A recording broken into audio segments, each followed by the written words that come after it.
Good morning बच्चों। आज की इस क्लास में हम कक्षा 7 का दूसरा पार्ट घातांक के बारे में पढ़ेंगे।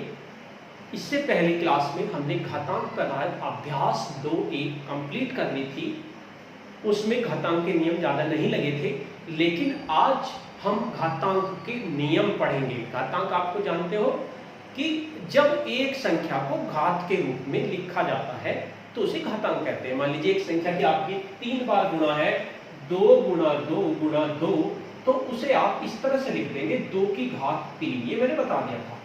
तो जो नीचे होता है इसे तो कहते हैं आधार, इसे बड़ा लिखा जाता है, और जो किनारे पे होता है यहाँ पर वो छोटा लिखा जाता है, इसे कहते हैं घातांक। ये मैंने पिछली क्लास में आपको बता दिया था। अब हम घातांक से संबंधित नियम पढ़ेंगे और उन नियम पर आधारित एक एक प्रश्न लेंगे। अभ्यास 2b के बाद हम करेंगे। जब हमारे नियम समझ में आ जाएंगे तो अभ्यास 2b को समझने में हमें ज्यादा प्रॉब्लम नहीं होगी। तो पहला नियम है हमारा, नियम 1 है, यानी दो संख्याएं हैं आपके पास और दोनों के आधार सेम है। एक a है, इसकी घात m है, और दूसरी a है, उसकी घात n है। यानी दो संख्याएं हो आपके पास, दोनों के आधार सेम हो, ये, और इनकी घात अलग अलग हो और उनके बीच में गुणा का निशान हो, उनके बीच में गुणा का निशान है। तो क्या होता है, आधार को हम यहां पर लिख देते हैं और जो दोनों संख्याएं हैं, घातांक है, वे जुड़ जाते हैं, a की घात m जमा n।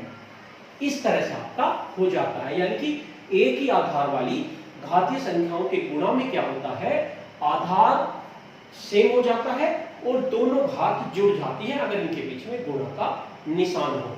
जैसे इसका एक उदाहरण ले लेते हैं हम।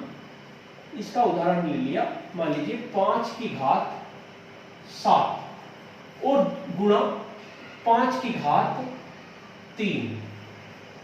5 की घात 7 है, 5 की घात 3 है। इसको लिखने का ध्यान रखना, ये बड़ी संख्या लिखी जाएगी और ये छोटी लिखी जाएगी, पहली बात। तो दूसरी बात, ये यहां पर लिखी जाएगी, इसके किनारे पर लिखी जाएगी, इसके नीचे नहीं लिखनी, यहां पर नहीं लिखनी, इसका ध्यान रखना है। यानी एक ही आधार है और घात अलग अलग है, तो इसका उत्तर आ जाएगा आपका 5 की घात 7 जमा 3। यहाँ कोने पे लिखेंगे, ये ध्यान रखना है, लिखने की बहुत विशेष ध्यान रखना है। कोने पे लिखा जाएगा, छोटा लिखा जाएगा इससे। तो ये हो जाएगा आपका 5 की घात 10, 7 और 3 10। यानी ये पहला नियम है, जब एक ही आधार और घात अलग अलग हो तो ये जुड़ जाते हैं। ये नियम आपका पहला हो गया। अब आते हैं दूसरे नियम पे। नियम 2 क्या कहता है,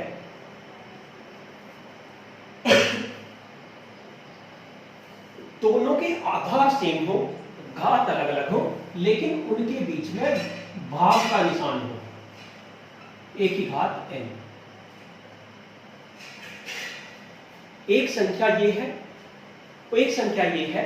अगर दोनों के आधार सेम हो और घातांक अलग अलग हो, उनके बीच में भाग का निशान हो, तो क्या होती है, सेम आधार पर घात घट जाती है, m माइनस n हो जाएगी, m माइनस n हो जाएगी।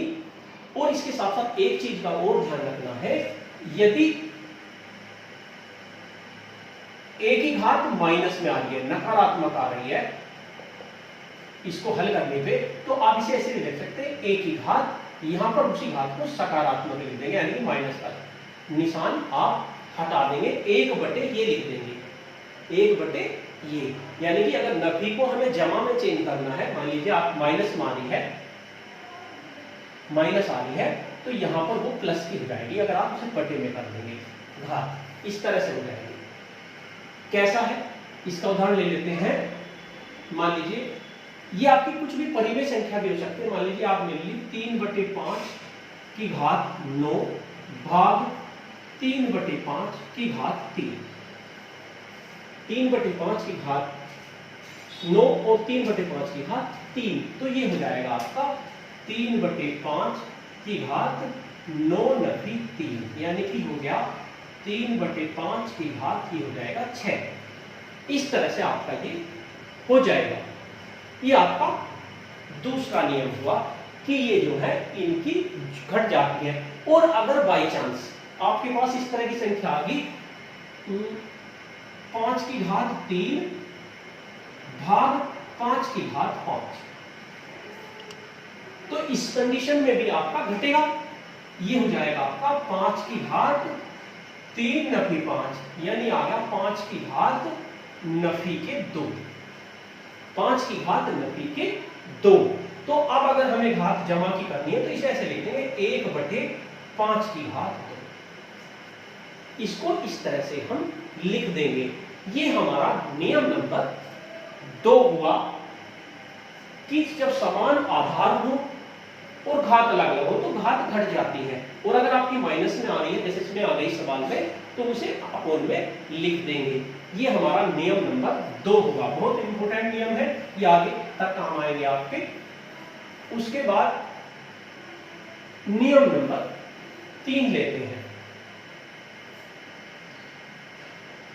नियम 3, अगर कोई परिमेय संख्या है, मैं परिमेय संख्या इसलिए बोल रहा हूं क्योंकि परिमेय संख्या में पूर्ण संख्या भी आ जाएंगी, प्राकृतिक संख्या भी आ जाएंगी, सभी आ जाएंगी, पाई प्लस माइनस की सभी आ जाएंगी, यानी कुछ भी हो सकता है। आपकी परिमेय संख्या है और उसकी घात 0 हो रही है।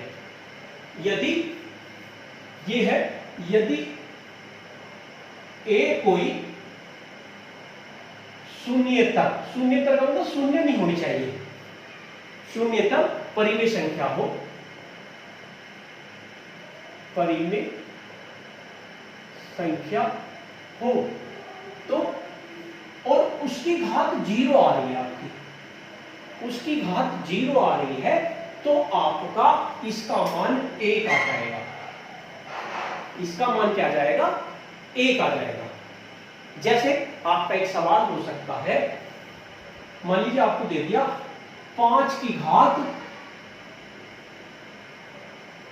या 5 नहीं 345 की घात 0, इसका मान क्या होगा भाई? अगर घात 0 है तो मान 1 होगा, चाहे वो 1000 की घात 0 हो, उसका मान भी आपका 0 होगा। एक सवाल ले लेते हैं। आपको एक सवाल दे दिया 3 की घात 5 गुना 3 की घात 8 भाग, यहां भाग भी दे दिया, पहला नियम और दूसरा नियम लगा दिया, 3 की घात 13। ये आपको हल करना है। 3 की घात 5, 3 की घात 8 भाग 3 की घात 9। तो सबसे पहला तो नियम मिलेगा कि दोनों बीच में गुणा आ है तो दोनों घात जुड़ जाएगी। तो हम इसे कर देंगे 3 की घात 5 जमा 8 भाग 3 की घात 13। अब आ गया ये 3 की घात, ये हो गया 13 भाग 3 की घात 13। अब देखो दूसरा नियम लगेगा, यानी भाग वाला, इनके पीछे भाग है तो घट जाएंगी। 3 की घात 13 नफी 13, यानी आ गया 3 की घात 0। और किसी की घात भी अगर 0 आ रही है तो उसका मान क्या होगा? हमारा 1 होगा। ये आपका नियम नंबर 3 हो गया। नियम नंबर 4 देखते हैं। ये आपको नियम अपनी एक्सरसाइज करने में काम आएंगे। नियम नंबर 4, नियम नंबर 4 है, a को परिमेय संख्या है, यदि a कोई परिमेय संख्या, परिमेय संख्या का मतलब कुछ भी हो सकती है, 3, 4, 5, 6, 3/4, -4/4, कुछ भी हो सकती है। a कोई परिमेय संख्या तथा m और n कोई 2 धन पूर्णांक हो, यानी धन पूर्णांक हो ये आप, तो a की घात अगर m है और उसकी भी घात क्या है? n, a की घात m की घात n, तो किसके बराबर होगी? वो a की घात इन दोनों घात की आपस में गुणा हो जाएगी, m गुना n, m गुना n, यानी किसी की घात के ऊपर घात है तो उन दोनों घात की गुणा हो जाती है। जैसे आपको एक सवाल दिखाते हैं, 5 की घात 3 की घात 4, 5 की घात 3 की घात 4, तो इसका उत्तर हो जाएगा 5 की घात 3 गुणा 4, यानी हो जाएगा 5 की घात 3 जो 12, घात 12 हो जाएगी। ये आपका नियम नंबर 4 हुआ। अब आते हैं नियम नंबर 5 पे। ये आपको नियम याद करने हैं सारे, और जितना भी काम आपको कराया जा रहा है अपनी कॉपी में कर लीजिए। नियम नंबर 5, नियम नंबर 5 क्या कहता है? पृथक आधार, पृथक आधार किंतु समान घातांक, यानी आधार तो दोनों के अलग अलग हो लेकिन समान घात हो, समान घात, समान घात वाली संख्याओं का गुणा। यानी कि आपके ये a है, a की घात m है और b की घात भी m है, यानी दोनों के आधार अलग अलग है और घात सेम है। तो क्या होगा, a और b की गुणा करके यहां इनकी घात लिख देंगे हम m, a और b की गुणा करके यहां इनकी घात लिख देंगे m। इसका एक उदाहरण ले लीजिए, मान लीजिए 2 की घात 5 गुणा 3 की घात 5, तो आप इसे क्या लिख देंगे, 2 गुणा 3 की घात 5, यानी 2 किया 6 की घात 5। इस तरह से आप इसको लिख देंगे, यानी आधार अलग अलग हो और घात सेम हो, तो इस तरह से गुणा आपकी हो जाती है। नियम नंबर 6, नियम 6, पृथक आधार किंतु समान घात। मैंने नियम इधर लिख दिए हैं सारे, आप यहां से लिख सकते हैं सारे के सारे नियम। पृथक समान घात वाली संख्याओं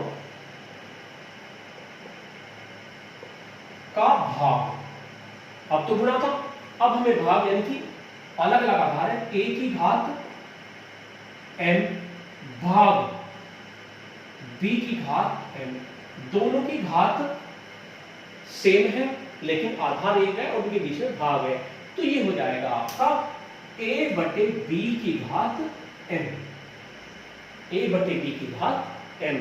जैसे आपका 5 की घात 3 भाग 5 की घात नहीं, 5 की घात नहीं, आधार तो सेम सेम पे 5 की घात, और ये हो जाएगा आपका 6 की घात 3, 5 की घात 3 और 6 की घात 3, तो इसे क्या लिख देंगे, 5 बटे 6 की घात 3। इस तरह से ये आपके घातांक के नियम हुए, बहुत इंपॉर्टेंट है नियम। इन नियमों के आधार पर हम अभ्यास 2 भी अगली क्लास में करेंगे। तब तक आप इन नियम की प्रैक्टिस कीजिए और इन नियमों को याद कीजिए, और जितना भी काम आपको कराया गया अपनी गणित की कॉपी में कर लीजिए। धन्यवाद।